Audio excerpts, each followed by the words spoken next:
Okay, I have Nathan. By the way, this is the first time I've ever done this type of video where I'm talking or interviewing someone. But Nathan had me on his channel a week ago, and so I'm like, hey, you got to come on mine now. So Nathan is an owner of Blue Sense Digital, and by the way, he's got an incredible YouTube channel. He goes super high level on e-commerce topics, and so I'm a huge fan of his channel. And in this video, I wanted to discuss with Nathan, the hot topic of AI and how AI is about to wipe out, 80% of the Google Ads specialists out there, or maybe not, right? I actually have no idea what Nathan's thoughts are. And so we're coming into this pretty cold. I'm assuming we're going to align on some things and maybe we'll disagree on some things. I don't know. Our last video, we agreed on everything, though. So maybe this will be like that, too. We'll find out. But Nathan, thanks for, first off, having me on your channel a week ago. And I appreciate you, talking to me again, being on Grow My Ads channel now. Thanks for having me. I'm looking forward to it. Okay. Those who don't know me, my name is Austin LeClaire. I'm co-founder of Grow My Ads. So Blue Sense Digital is a seven-figure agency. Grow My Ads is a seven-figure agency. So I thought this was a cool topic to discuss amongst two seven-figure agency owners because obviously there's a lot of doom and gloom in regards to AI and how it's going to continue to advance and evolve. And, I've heard things such as it's going to wipe out all white collar jobs or information jobs, or, marketing specialists will no longer be needed. AI can do all marketing in the future. And I've heard it all, right? And it does make for a hot topic. And I have my opinions on it. But Nathan, I think let's just dive right into it. And also, we're going to talk about if you are a Google Ads specialist, which I'm assuming you are if you're watching this video, or maybe you're a student, right? You're looking at the career of getting into digital marketing, and you might be like frightened. You're like, maybe this career won't exist any longer, right?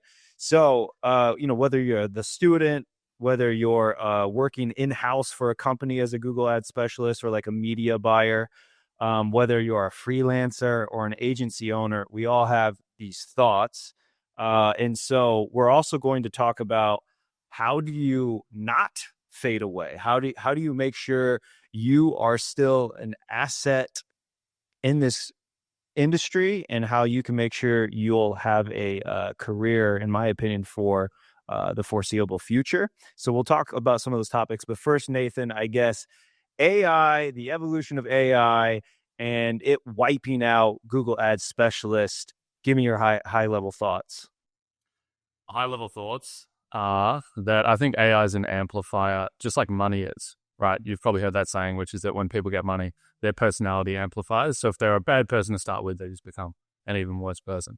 And I think AI does the same thing in terms of if you are a really good Google Ads specialist or e-commerce specialist or whatever the niche is within digital marketing as a whole, I think AI really amplifies it because it should take out all of the tedious tasks that are very low leverage. And then it moves you into just doing high leverage tasks majority of the time.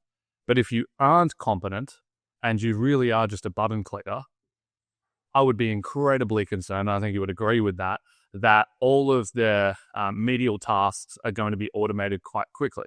Like a really good example of this is campaign creation. And whether this is Facebook or Google, it's the same thing.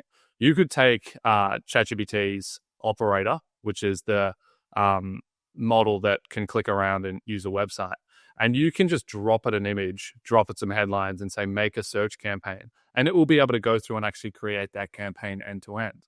Now, was any of the strategy pulled out? Not really, because you've still indicated we want these settings, we want these assets, we want them typed like this. There was still all of the strategy component, but just the execution of actually going and clicking the buttons and wasting 20 minutes putting it all together has been automated.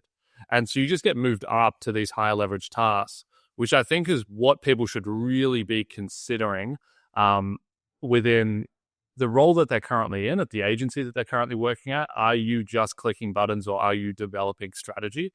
And that, I think, will always exist across lead gen, e-com, no matter what it is, because there needs to be arbitrage and opportunity within the market. And so a really good example of this in lead gen is 101 lead gen, if you want to crush it, is the most valuable lead magnet possible to the end consumer that is free, that perfectly overlaps with the target demographic that you're looking at.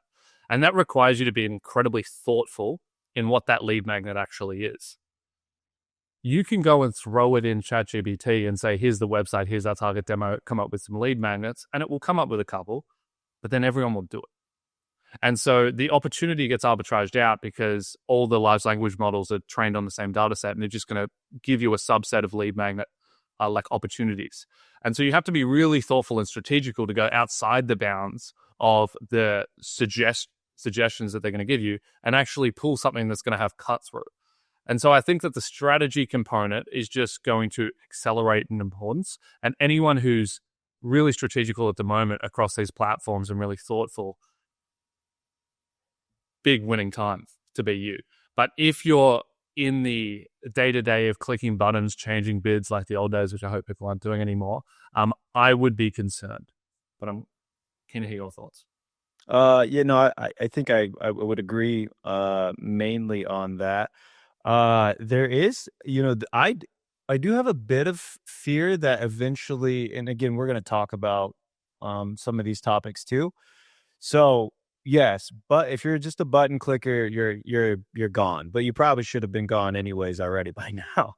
I can tell you, I don't hire button clickers at Grow My Ads, right? Like I call them our team. They're called strategists, and they're called strategists for a reason. So, we're using the channel, predominantly Google Ads, as a way of new customer acquisition. But I'm actually agnostic to what channel's being used. Like I don't care about Google, right? Like Google is a corp. If they go under, fine. That means something disrupted them and got better. Maybe that is Chat GPT and search totally evolves into people using LLMs.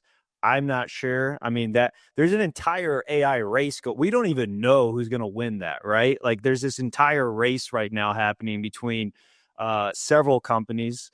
And if you look back to search engines, Google was not the first search engine, right?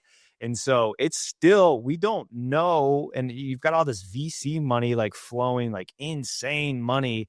No one ultimately knows what the future of all of this even looks like and who the winner is. And all of these companies are operating pretty unprofitably right now. Like, not many people like us tech nerd people who are in the industry, we probably all have a Chat GPT subscription, right? Or I still use Claude a lot, and I know the operator's like next level for Chat GPT right now. But go out of your office or wherever you're at and go walk around on the street and just talk to random people and ask if they have a Chat GPT subscription. The answer is a lot of them, no, they don't. Like they don't care about chat. They're not going to be $20 right now for a Chat GPT. They're not, unless you're like us, you're in the industry. So we live in a bit of a tech bubble. And so we think everyone's using it, everyone's on it. That's not the case yet. Now it's disrupting, right?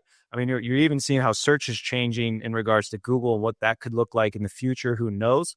But even they're kind of cannibalizing their own search page now by implementing AI answers there. And so it's still so unknown and it's very, very noisy. But when it comes to what we provide as a service to clients, right? Ultimately, what are we there to do? We're there to help them make more money from their ads. Ads will probably never go away, right? Like Chat GPT at some point, even though it's a subscription-based model right now, they don't even know. Who knows what the monetization model is actually going to look like?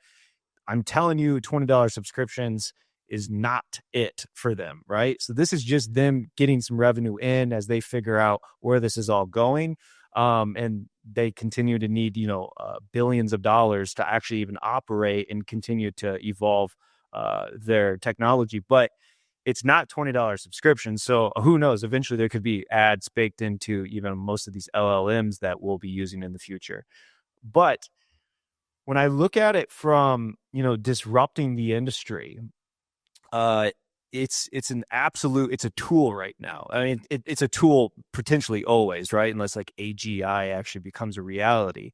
And so like like all tools, like use that at to your advantage. And I think those who are like nerding out on AI and really learning to use it, and I'll be honest, I'm probably behind the curve on that. I just don't have enough time. There's so many AI tools for this and that. It's really like I've even kind of tuned a lot of it out myself. I'm relying on smarter people than me to just kind of tell me what to do. Aside from using like a Chat GPT or like a Claude, but use these, use the tools to your advantage. And as you said, that I think is going to accelerate those who are smart people already, and they can now use these AI tools. So that means button clickers, yeah, I think they should be gone already. They probably still exist, but if all you're doing is like banking off the fact that your client doesn't know how to operate Google Ads, and like you're just like, this company is like, yeah, we can set up a Google Ads campaign for you because we know how to actually do the button clicking to do that, but that's as kind of far as you go, and they still exist. Predominantly brand companies is where I still see this. Like anytime I do an audit and they're like, well, we work with a branding firm that does our digital marketing. I'm like, oh, okay, here we go. So there's a lot of button clicking there. That's all it is. It's just like a setup, right?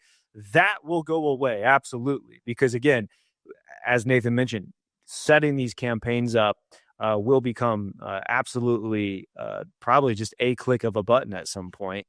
And really, it comes down to the strategy. Now, there's a fear a little bit in my mind. Will, like, even the strategy piece, like, how much of that could ultimately still be ran by AI in the future? Because I don't know I think anyone who claims they know what 5 or 10 years looks like with AI, they're just kidding themselves, right? So who knows what that even could look like? I'm not sure, but I do believe that a smart person, a human being, is still going to be involved as a strategic advisor using these tools ultimately to try to help grow businesses or acquire customers through. I don't think Google Ads is going anywhere either in the next 5 to 10 years. I think ultimately that's still going to be around.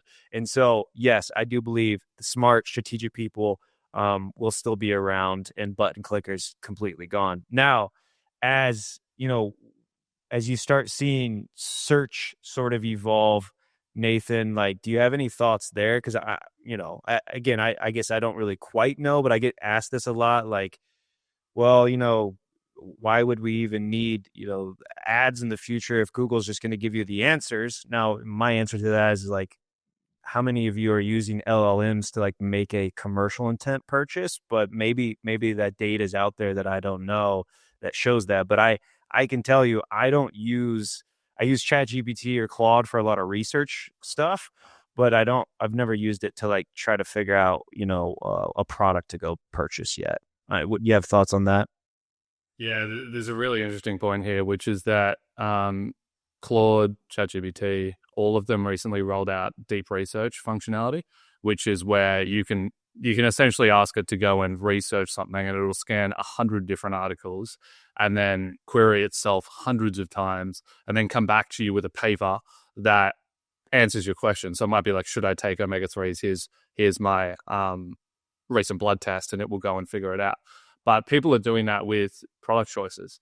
So they're going, hey, I need snow boots. And then it will prompt you and go, what kind? What are you after? Where are you going to use it? And then you give it all the information, and it goes out and looks at hundreds and comes back to you with like 3 to 4 options. And so that's kind of compelling, particularly if you're making like high ticket purchasing decisions. I think on low ticket, that's ridiculous. Like, who's going and asking for the best dog collar? You're just going to go to Google Shopping and try to find what you want. So I think it's weird. I think there will be potentially this introduction of ad space on the LLMs at some point. But the issue is the LLMs are completely reliant on organic, real ranking websites. And so it's kind of this, is it the egg or the chicken first, right? Because the only way that you can get an answer within an LLM is that the raw content has to exist on the internet to start with. And so people have to still put up content on websites and on blogs and have to put products up for the LLMs to even go and find them and then link out to them.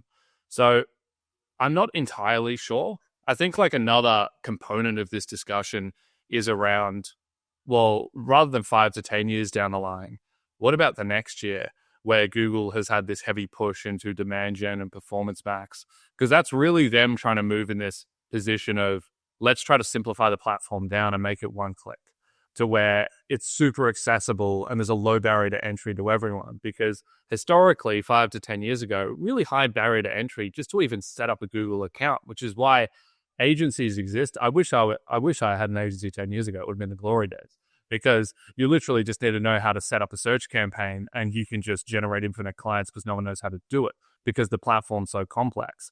And then over the last 10 years, they've been bringing these barriers down so that it's become easier and easier to functionally use the platform and actually put it back in the business owner's hands. So a restaurant down the street can open up a Google account and click play on an ad.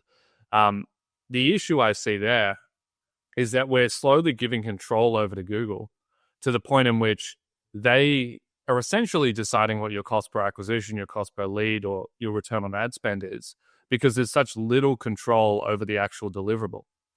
And so that's where, once again, it's kind of this stepping out of the platform and thinking outside of Google Ads, which I think is really going to separate agencies. It's a big shift that we made a year and a half ago, 2 years ago. We started realizing with clients that, hey, they would come to us and go, hey, we haven't grown in 6 months. And we would go, yeah, because you haven't increased ad spend. And they would go, why would we increase ad spend? And we went, oh, okay.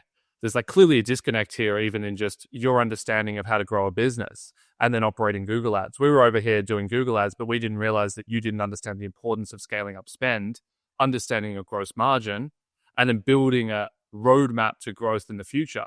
And so we started going, okay, we need to kind of figure this stuff out ourselves. So I went and used all of my finance knowledge from uni and started putting together my calculations on if you spend this amount more, you will make this amount more profit. And that started working. And clients were like, oh, okay, I get it now. We spend an extra 4K, we get 12K in revenue. That means this amount of profit, and I can plan accordingly. And then we started just slowly shifting the entire agency into this strategical position where majority of the work now is done outside of the platforms, and it's building roadmaps for scale. It's helping clients on the website. It's helping clients across their product portfolio when they're considering either adding more products or removing products. Because we have such good insights into the actual platform and we can see what's working, we can go and translate them into the actual business and start to provide business level advice. And so that's where I really think Google Ads agencies, Meta Ads agencies, digital marketing agencies, the best ones, I'm not talking about all of them, but I'm saying like the top 5 to 10% are going to become really strategical advisors on businesses. They know how to grow businesses. And I think that's like a nice tagline that people are starting to adopt, is that we grow businesses, not we are a digital marketing agency. Because a digital marketing agency, in my eyes, is someone that knows how to set up a Facebook and Google account. Someone that knows how to grow a business can step back, look holistically. Yes, we just do the deliverable on Google. Yes, we just do the deliverable on Facebook. But we can consult on all of this other stuff, which really makes the difference.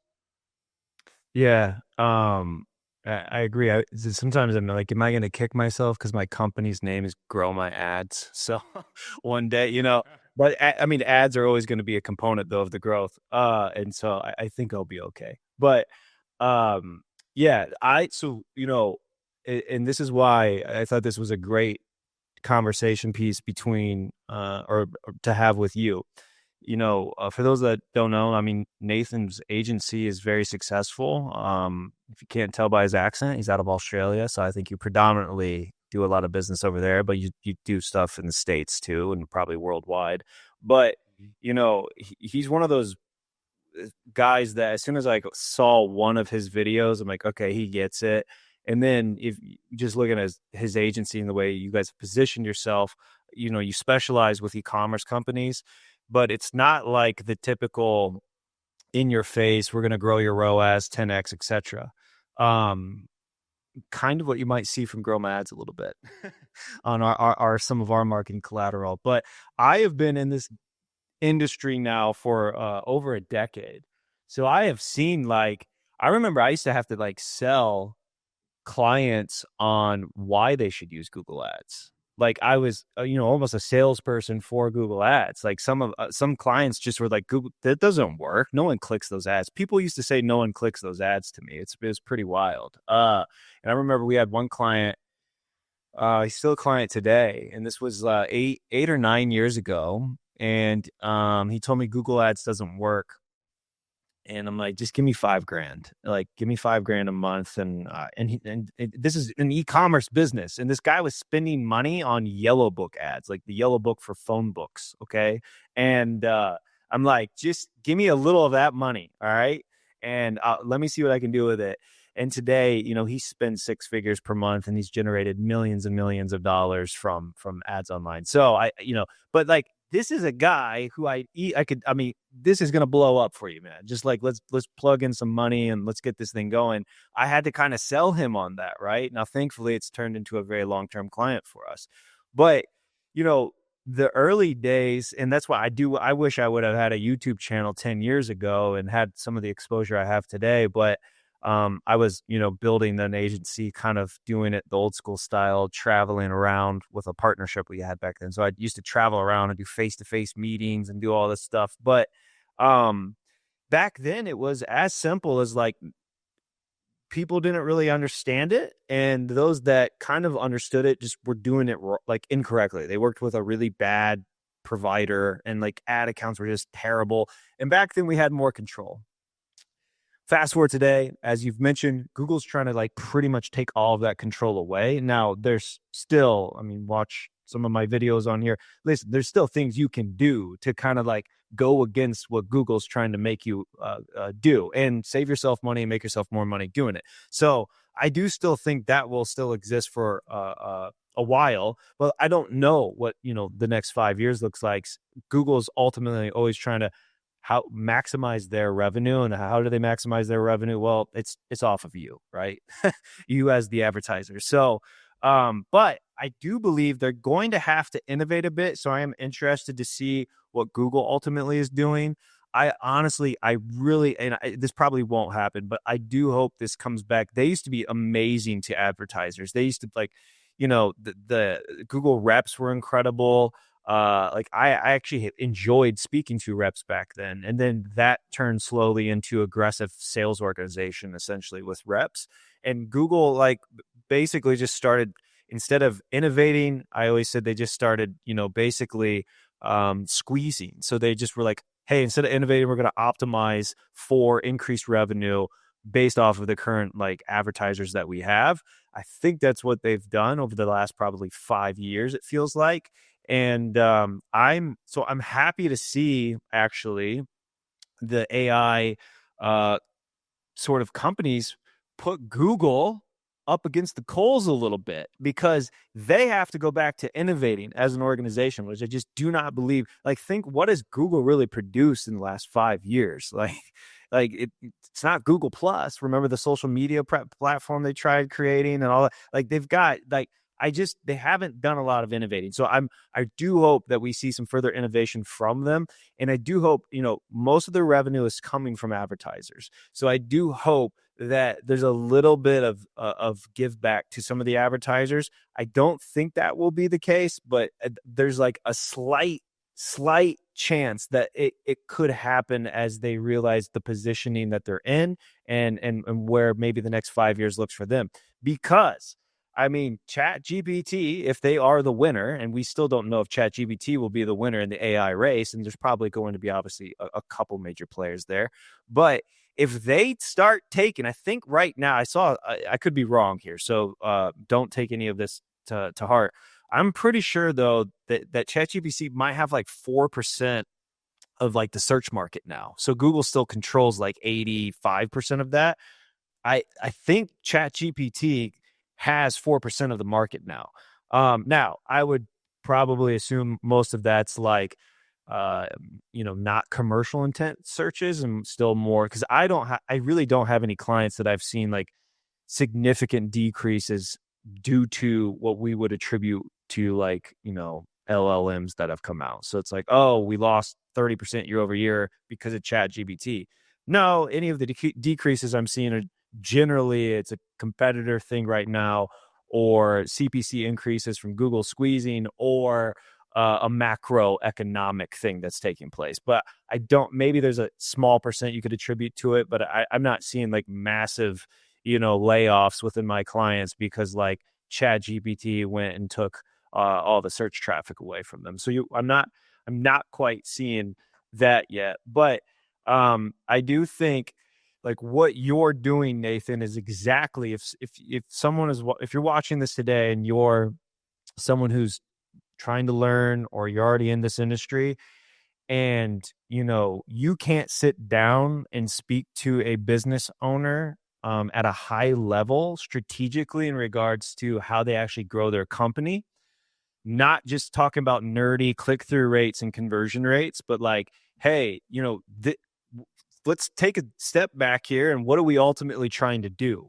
right? Because I talk to a lot of companies, they're stuck on ROAS, and like they still have these stupid high ROAS goals, and then they're just mad at Google, right? Well, we can't grow anymore. CPCs are growing up, mad at Google. I'm like, guys, you're still killing it. So let's take a step back. Let's look like you said, what are your margins, right? What are you doing on the back end to increase LTV? What are you doing to increase AOV?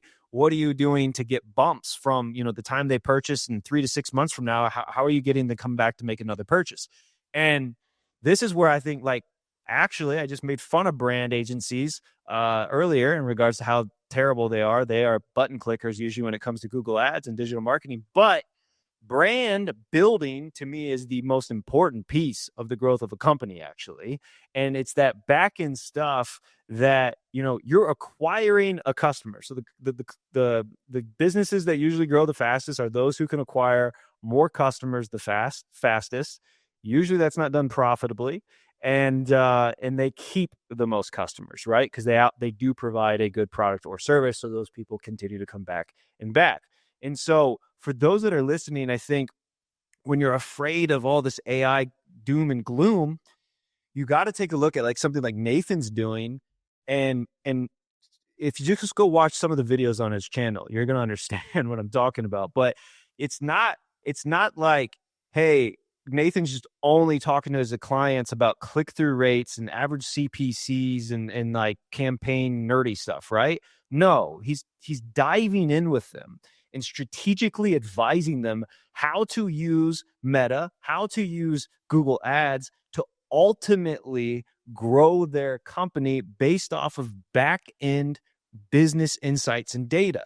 And that's the key. Like Nathan said, the back-end data, and using that to help strategically advise. Now, that is someone who still has a career 5 to 10 years from now.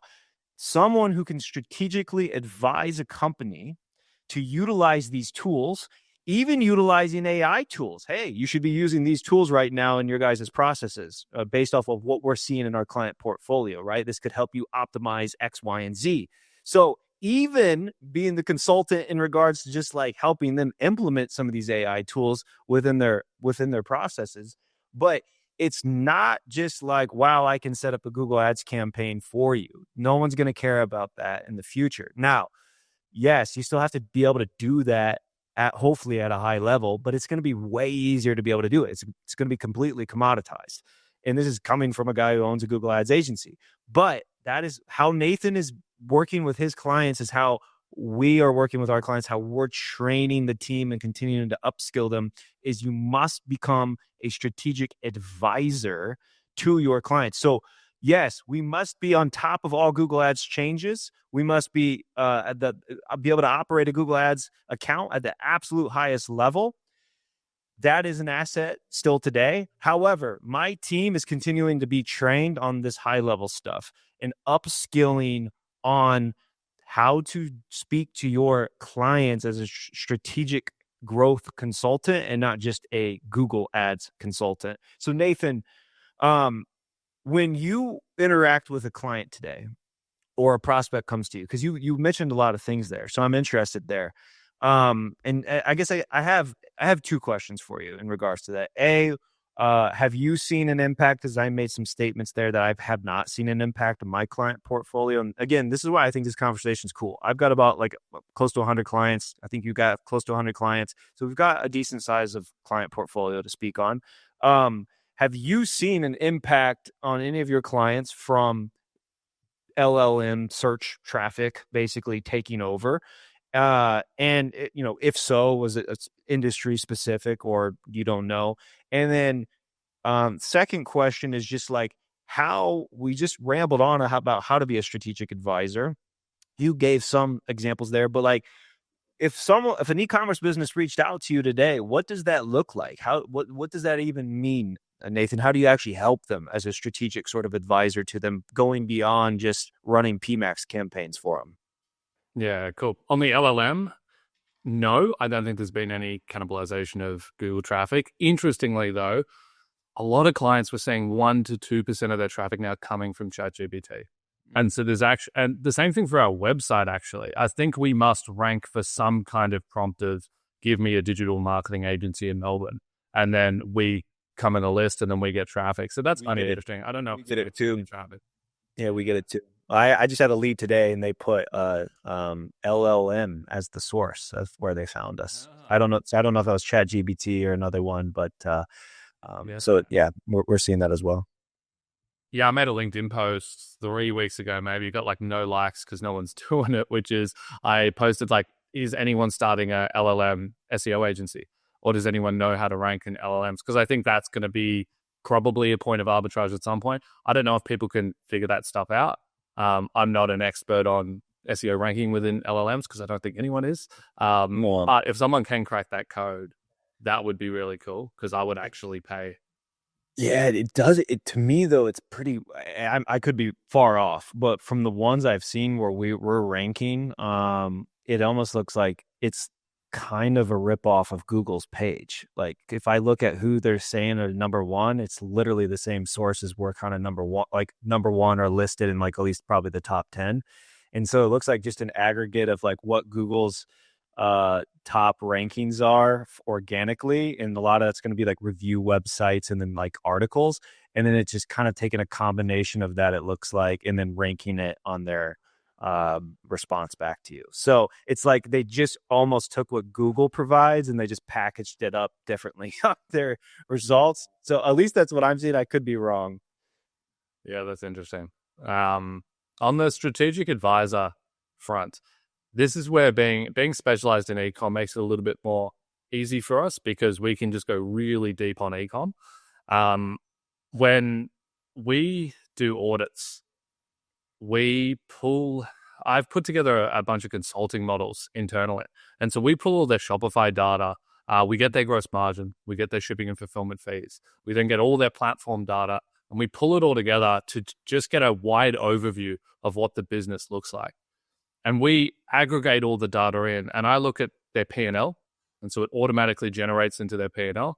We look at their cohorts over time, how many customers they've been acquiring, has it been profitable over time, what does their retention lift look like? So we're getting a quick overview of, okay, are these guys profitable? How profitable are they? Do they have strong repeat purchasing? What do their unit economics look like roughly? Like, we're not going to get a really accurate idea at this stage, but we want to know, are they a 20% gross margin business or are they an 80%? Because that's two very different businesses. They give you the P&L? They give you their P&L? As long as they give us gross margin, you can figure it out. And we know marketing costs, we can go all the way down to contribution profit. So we won't get to net, but we can get to right above net, which is good enough. It's like there's some crazy examples. We have case studies on the YouTube channel, so I'd recommend having a look at just some of the case studies we put out. But there are examples of clients that have come to us or prospects that have come to us, and they've gone, we're so unprofitable. We're losing money. And I look at their ad accounts and I'm like, I don't know how. You're sitting at 15 ROAS on these Google campaigns, seemingly cold. On Meta, you're crushing it, 8 ROAS. Like, what are we looking at? I have no idea what's going on. And so then I asked them for their P&L, and I'd say, like, I actually need to see how you are physically losing money. And we have a look, and they're a $150,000 business, and they're spending $80,000 a month on operating expenses. And you go, oh, Why do you have two offices? Why do you have a marketing manager? Why do you have the other day I saw someone with $17,000 a month in software expenses as a $100K a month business. And I went, this is the issue. But because these particularly early 7-figure stage e-commerce businesses, they don't get into e-com for finance. They get into Right. e-com for product. These people like product. And so they make some product and then they want to sell the product. And then the finances are kind of, I don't know what's going on. The marketing, I don't know what's going on. These aren't things that I want to do. And so both of them get let down within the business. And then often it's very easy for a business owner to blame an agency when profitability isn't where it should be or when they can't pull cash out of the business. But it actually has nothing to do with the agency. And it actually has to do with this disconnect between financial operations and the business. And so, I'm not even saying that people watching this video need to go and understand finances to the level that I do. It's probably a little bit over the top and unnecessary in most cases. But even just getting an understanding of gross margin, even operating expenses, and then what that actually does to a business in terms of their ROAS targets and in terms of what that actually trails through into profit, gives you a major advantage on 99% of any other Google ad media buyer out there, because you can immediately now set ROAS targets or MER targets that are aligned with their gross margins. Or if they have really high operating expenses, you have the capability to have that discussion of, hey, by the way, we have similar clients. This any performance marketer watching this is a little account management hack. You always reference another client. So you go, we have other clients that they only have $5,000 to $10,000 in operating expenses at your size, but you have 20. And so that, I think, is where there's a bit of a disconnect at the moment, and you need to actually bring those down. And then you'll actually see churn improve. You won't lose accounts. You'll become a strategic advisor in the eyes of the client because you can have those discussions that seemingly are a little bit outside of the platform, but they're actually helping you in the platform because now you can actually scale and you can put more attention there and you can get credit for the actual good results that you're delivering over there. So that's when I say building strategic advisory, I think the first step is for e-commerce specifically, getting an understanding of gross margin and just being able to talk around profitability rather than ROAS numbers. How much profit are these ads actually driving and how do we get that up? And then when it comes to lead gen, I would say consulting across the full funnel. And so understanding close rates, not just, hey, we generated 100 leads. Cool, but how many of those 100 are qualified? And then what are the close rates looking like off the back? So you can broaden the discussion through the entire sales process. Yeah, there's a lot there. A few things. So your clients, what does an ongoing relationship look like then? So in the beginning, it's almost like a financial audit that you're doing to help them sort of bring clarity to their business holistically, and then how that relates back to their customer acquisition, which again, you hear me say customer acquisition, new customer acquisition a lot. I think a lot of companies forget, especially for whatever reason, e-commerce businesses, that you're using these channels to acquire new customers. And the goal, it depends on your business. I obviously, I work with some companies. You're not going to get repeat because it's like sectional sofas, right? So you better make some money on the upfront there. But your goal is to bring these people into your world and make them raving fans, and they come back and buy and buy and buy, right? That's the goal, right? And then a lot of them are just trying to they continue to try to think of it as this is all my business is just running ads and making money right now, and they don't think of anything else but that. And it's just such a limited mindset. And I think we talked about this maybe a little bit on yours. I think those companies are going to be hurting quite a bit over the next several years, because we just got out of this basically, well, we've had some weird cycles in the economy, but it's been an easy ride for a lot of people over the last decade. I think it's just growth. And then you're riding the wave of basically online advertising if you're e-commerce, and you can just kind of all right, we're going to continue to grow, pump money. That ride seems to be over for a lot of the companies that have been on it for a while. Obviously, if you're newer and you're just getting going, you're at a different stage in your business.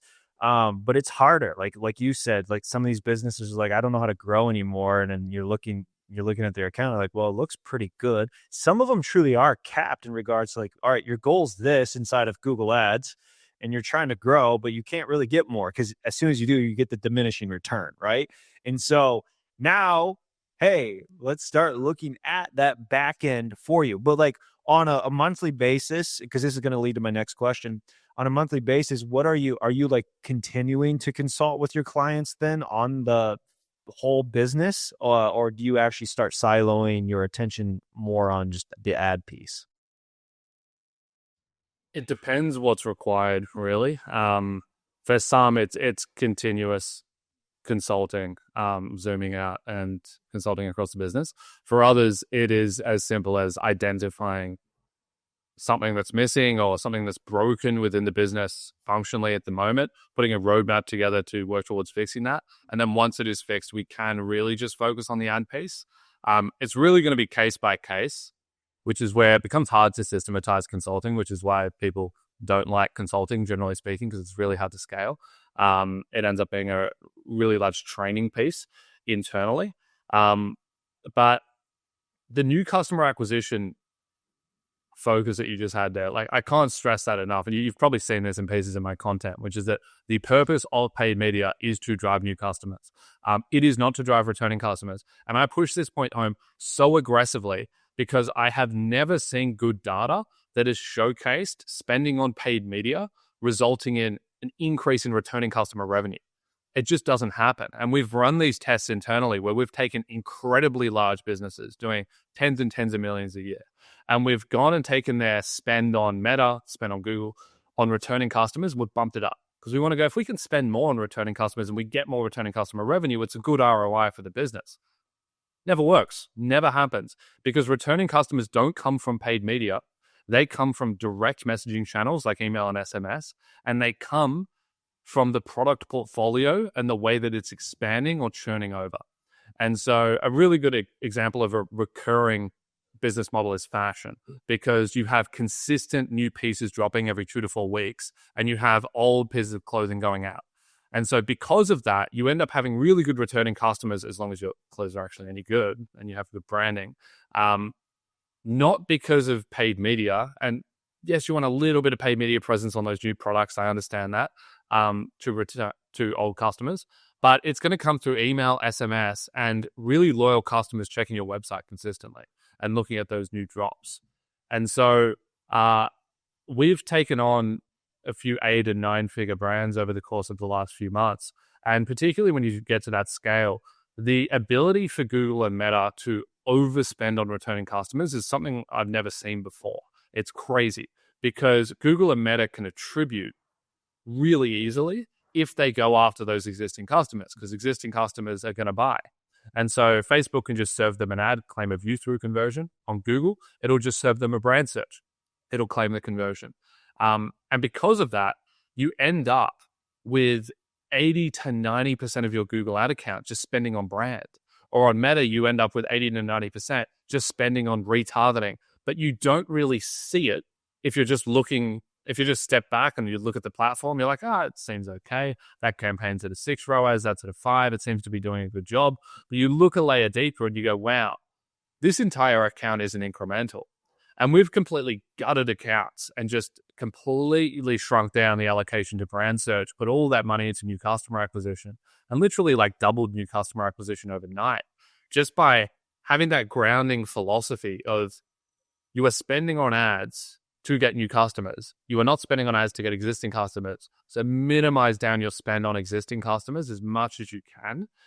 That's like one of the easiest wins the majority of brands can take. How are you finding that data? Are you using like a Wicked report or something?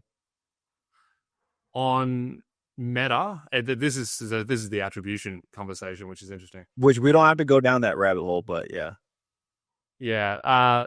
In short, there's just a few quick wins that you can do on the platforms to pretty quickly gear away from existing customers.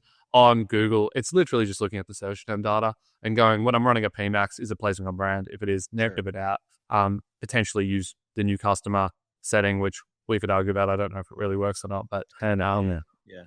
yeah, I don't know if it works. And then on Meta, if anyone watching this video does do Meta, it's using 7-day click rather than 7-day click or 1-day view. 1-day view scoops a bunch of over attribution and having heavy audience exclusions on website visitors and existing customers. If you don't do those two things, Meta will just go after existing customers, particularly as you start to ramp budgets up. So 7-click, no one day view, turn 1-day view attribution off and exclude remarketing audiences essentially. Correct. And that'll do 80% of the heavy lifting. Yeah. Yeah, that's good. I am a fan of Wicked Reports I've tested like some like Northbeam. It's way too enterprise. And then like Wicked Reports seems to simplify it a little bit. It still confuses people for sure, but it seems to tell a story a little bit. I'm no expert at it, but I'm trying to steer more and more clients to like a Wicked Reports in regard. And I've had some actually where it just didn't really give us anything new that we didn't know. So we're like, okay, we'll just turn it off and rely on what we were seeing in the ad platforms. But and that was just mainly for the NCAC, new customer acquisition, right? Knowing where that's coming from. Okay, the reason I asked that was not to go down, like strategies now and things like that. Even though I want to ask a million questions there now, but we have to stick to the topic today. But how? Because this is going to relate to like, hey, what do I have to do to survive, right? Like, what do I have to start learning and becoming? So, how are you hiring and training? Because someone could be watching this and like, yeah, what are agencies going to be looking for? What are companies going to be looking for as a skill set that will be valuable for the next, decade, right? So you're obviously not hiring button clickers. Who are you hiring and how are you training them? Because what you're talking about is, in my opinion, of doing a lot of hiring, hard to find. You don't just find someone off the street who can talk to an e-commerce business owner about marketing and finances. Like, first off, marketing people for the most part, don't understand finances. Finances people don't really understand marketing. I think that's been a gap forever in business, right? So it's a unicorn person to know finance and marketing and be able to speak both at a high level. So who are you looking for? Who are you hiring? How are you training? It's a great question. We have a massive hack, which is that we get inbound interviews consistently of people who have watched every single video on our YouTube channel. There you go. And so YouTube is possibly the best hiring source for people that are out there in the world looking at really, because if you watch any of my content, it's not easy content to digest. I don't hold back. I'll go as technical and deep as I want. And if you're into that kind of content and you're watching it, it generally means, okay, you probably have an interest in finance and marketing and bridging this gap and going to the consulting level. And so that's been a fantastic advantage that we've had over the last 4 to 5 months. It's being relatively new because the channel's kind of new. Prior to that, it's almost impossible to hire for that role, at least from what I've found. And so it requires an incredible amount of allocation of resources to training. And so I would argue that we probably do more training internally than like any agency I've ever heard of. We do weekly sessions with the entire team. On top of that, there's 1 hour of custom content every week internally with a quiz on the back of it and an action item. On top of that, we have a 30-hour onboarding training course across Google, Facebook, finances, growth, account management. There's a couple others in there. And then on top of all of that, we do some additional things as well, some technical one-on-ones with everyone on the team every week. The list goes on and on. It's insane how much training we put in place just because trying to train finances, even just a basic financial literacy in conjunction with marketing, and then trying to understand how do we actually bridge the gap here? We get marketing, we get the P&L, but how does the P&L relate to marketing? Like, why are we talking about these two things? That takes some time. That takes a while. And so to kind of instill confidence in anyone watching this video that might be early in their Google Ads journey, or their performance marketing journey, you will not become a strategic advisor that can link finance, marketing, and talk to the business at a high level in the next 2 months. Like, this is going to be a 1 year journey where you're learning a really complex skill and you're becoming a top 1% operator within this particular niche. And so to do that, it's just consistently chipping away and applying everything that you learn. And so if you've learned anything from this video, which I hope you have, take that and then actually try to apply it on a client next week. Okay, I learned about gross margin. Let me get that from a client. The client said, why do you need my gross margin? I didn't know. Okay, we'll go watch one of my videos on why you need gross margin from a client and use that argument. And so slowly chip away and get these things in place, start building some Excel sheets, start getting an understanding. And within 1 to 2 years, you'll become excellent and you'll be like an incredible strategic advisor across these components. And the majority of our team has about 1 to 2 years experience in the company. And so that's why we have like really large competency at the moment across the team. And then all future talent that we're hiring, we're lucky enough that the YouTube channel is doing some heavy lifting there, which is one of the reasons why I put those YouTube videos out, is to attract really, really good talent out there. There you go, guys. So if you want to upskill and save your career, you just have to watch Nathan's YouTube videos. I couldn't have said. But I do think anyone should go, especially if they're in the e-commerce space. Do you have a course? I swear I saw like something. Maybe you have a course as well. Yeah, we've got a course. We gave it away for free for the first 5 people, and now we're charging for it. So apologies for anyone watching, but if you do want the course, obviously always reach out and we can send you the link. Cool. All right, there you go. Reach out to him on his channel. I want to buy the course from you too. I want to see what you got. So you're gonna have to give me access now. I will. Okay. Yeah, no, I think so. I think you made a lot of really good points there. Obviously, you guys are, in my opinion, a top 1% agency that's operating. So listen, you're not going to become this crazy like strategic consultant right away, especially if you're just coming out of school. But the challenge is, this is like my challenge. If you're green, let's say you just got out of school, or maybe not school, right? Like, I don't have a college degree. I was just a hustler and got into this. So, if you're just getting into the world though, the goal is not just to focus on Google ads. So you've got to know Google ads at a high level, or meta ads, or whatever, right? But you need to start learning business in general, right? You have to think like a business owner, and that could mean several things. You're not going to learn everything, and you're not going to become an expert at everything. But like, Nathan's really, really good with e-commerce, finance, and then tying that back into the marketing side, right? And so now his people are being trained there, and maybe that's what you're into. But I think you have to find multiple skill sets within an industry. So this is why for students or someone who's learning, I think you just got to figure out what maybe like your passion lies, and then start, what if it's e-commerce, doing kind of what Nathan's doing, learning more about unit economics and how e-commerce companies actually grow and how they are supposed to operate on the finance side, right? You can find all of this information and you just can start learning and testing, right? If you work for an agency or work in-house already, then maybe it's like lead generation, but maybe it's like, I like lead generation for dentists or something. Okay. I think the future, and it's weird because this is something that I debate for the future of Grow My Ads, because Grow My Ads, if you looked at our portfolio, we're kind of like, we've been a Google Ads specialist agency for many years, and we're obviously really good at it. If you look at my portfolio, it's 50% lead gen, 50% e-commerce.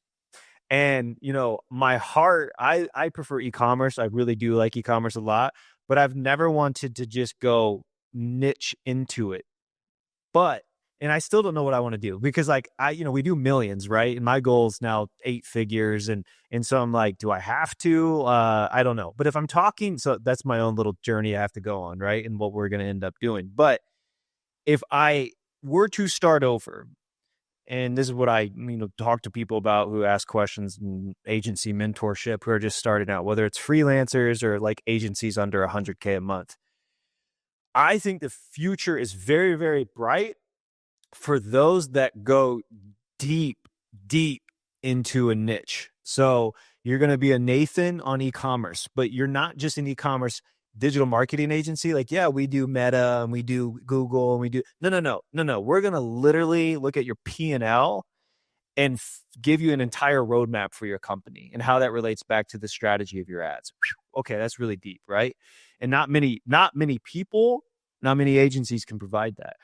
Or maybe it's lead gen. Maybe you're like, you are the B2B SaaS king. You understand every aspect of B2B SaaS and how to grow B2B SaaS with ads, and not just the ad part, but the back end. And hey, here are the call to actions that work the best, and here's how to get your salespeople to upsell and blow up. Like, so all of that, right? Or maybe it's you are the dentist lead gen king, right? So you know exactly how to tackle markets for those dentists, and how to get them the highest quality leads, and how to make sure they're converting at the highest, and what to train their staff to say, and how to follow up correctly, and building out those follow-up processes. So it's the whole funnel, like Nathan mentioned earlier in this. And I think those who just dig super, super deep and become more than just the ad expert there, but like literally the entire growth expert for them, they will continue to have tremendous success, not only with like their own marketing as an agency, but like the success of the clients that they serve. It's funny because like I'm almost trying to build the specialties of both end for e-commerce and lead gen, and that's really, really hard to do and scale. But it's because I'm afraid to probably choose a path right now, and I could tell you, my salespeople right now are talking to e-commerce businesses and lead gen businesses, and we're able to help both. And so I'm in a stuck position. But if I were to tell someone who's under 100K a month, or who's just starting out, find the industry you enjoy working with, or you've had some success with, go unbelievably deep and become the absolute expert within that, not just on the ad side, but the full acquisition to fulfillment side of that, and a company will continue to always pay you money. Okay, did we miss? I know we're about an hour into this thing. Did we miss anything? Or is 80% of the workforce in Google Ads going to disappear in 5 years? No, Okay. I think we're good. Well, okay. Well, I think Google Ads specialist. Maybe that title will change. So my whole agency is going to disappear. No, because I Grow My Ads is like, if you go to our website right now, it's like, we're the #1 Google Ads agency. I don't think that's our actual title, but it's like top Google Ads agency or something. And so obviously we've been able to make a really good, business and living from being really, really good at Google Ads. But our agency and my entire channel is just about Google Ads, right? And my goal, I think I told you this, I want to actually start my channel's a lot of like the fundamental stuff, and I go framework that out for people. But my goal is to start dripping more high level stuff, because I do ultimately like talking about them. That's why I've enjoyed my conversations with you. And I think it's going to serve most of my actual target audience for clients a little better as well. But yeah, like our company is definitely, like, our brand positioning is going to have to evolve, and that's something we'll be working on, because we're not just, yes, we're some of the best you're going to find when it comes to managing a Google Ads account, but my entire team is built not to just do that. Like, we're built to literally help you as a company continue to grow, and we're going to hopefully it's weird having your team, like those who haven't done it, start asking some of those uncomfortable questions, and it feels uncomfortable to them, probably not to you, but like asking for a P&L from a business owner, whew, like, wait, who are you? Like, who are you to take a look at my P&L, right? You're not my accountant. You're not the IRS. So it's, there's just this leveling up of being able to, like, hey, you are an authority. You understand this. You're going to be able to help them because you're a strategic consultant, not just this Google Ads person. And so being able to have those conversations at a high level with a CMO, director of marketing, or business owner, is something people just have to get comfortable with. But that is your training sounds incredible. So I could have asked 1,000 questions there internally. I know we do a lot of internal training as well. I don't do quizzes though, so maybe I should start quizzing my team. Maybe that's It's a good idea. the next step. So I agree though. I don't think, and by the way, even like what we're talking about, I don't even think those who can't do what Nathan's doing or what we're doing in regards to like having these strategic conversations and going really deep with clients, not just on the ad side. I don't think even that's all that's going to be left, 5 years from now, right? Like, let's be honest.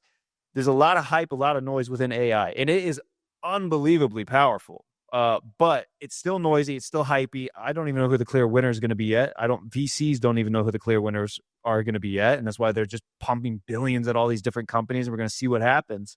But there is a race. We do know AI is going to continue to get better. We do know AI is going to be a part of our processes, and we must adapt to this. We must learn how to use this to our advantage to help accelerate us within our career and how we serve our clients. But 5 years from now, there's still going to be plenty of people who aren't even good at doing any of that, who will have jobs, who will still make money in this industry.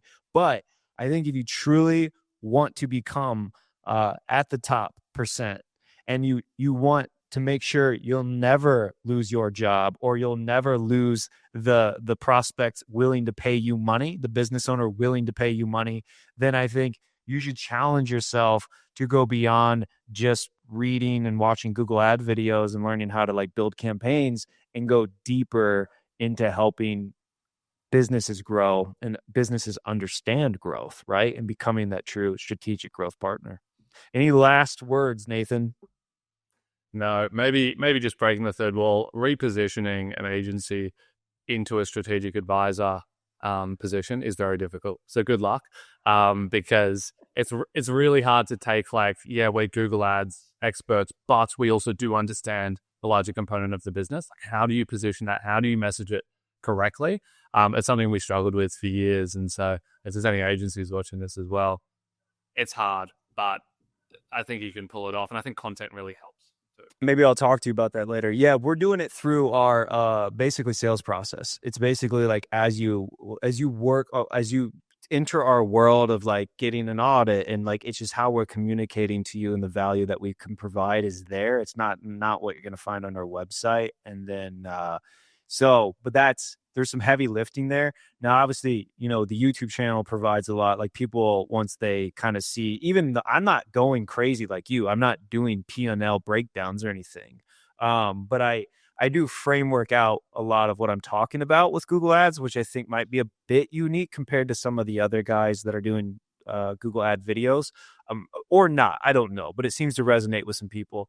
And that has brought in, companies who we do want to work with. Not always. So, I mean, we get a lot of leads we don't want that aren't a fit for us either. But I do believe, if you're an agency or a freelancer, how you position your content and messaging will ultimately be how you are able to grow and scale. And it will be so much easier if your content is really attracting the ideal client for your business. So don't get caught up in vanity metrics of like views and subs. It's really like, who is viewing your content? And if you're able to attract sort of that ideal client for yourself through your content, it makes everything so much easier.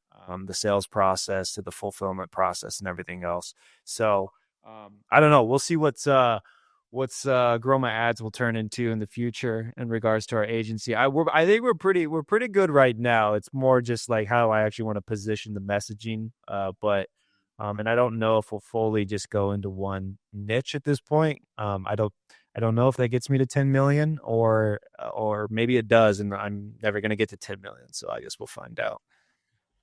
You will, I believe. I'll consult with you on it at some point. Let's talk about it after. Okay.